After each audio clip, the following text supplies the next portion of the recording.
Good morning दोस्तों। तो बहुत बड़ा धमाका लेके आ रहे हैं खेसारी लाल जी 8 तारीख को।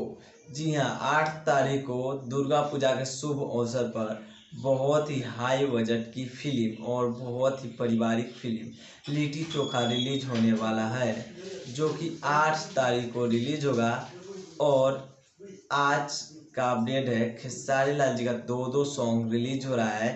एक सॉन्ग है मंदिरिया लगे आव, जिस सॉन्ग को सारेगामा हम भोजपुरी की यूट्यूब चैनल पे रिलीज किया जाएगा 7 बजे, और 7 बजे रिलीज किया जाएगा। और एक और सॉन्ग है जो लिट्टी चोखा फिल्म का ही सॉन्ग है, लिट्टी चोखा फिल्म का ही सॉन्ग है, जो 27 सितंबर 2021 को 6:30 पे इस सॉन्ग को रिलीज किया जाएगा।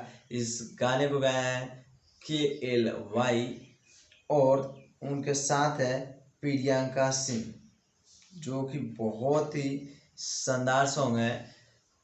जाकर एक बार आप लोग इस सॉन्ग को जरूर सुने। और अभी फिलहाल में 7 बजे खेसारी लाल जी का दुर्गा पूजा का सॉन्ग, भक्ति सॉन्ग मंदिरिया लगे आवा आ रहा है। तो अभी अभी जाइए उस चैनल पे, सारेगामा हम भोजपुरी के यूट्यूब चैनल पे, और उस पे जाके गर्दा मचा के रख दीजिए।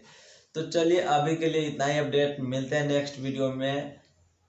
अगर वीडियो अच्छा लगा तो वीडियो को लाइक, कमेंट एंड शेयर कर दीजिए।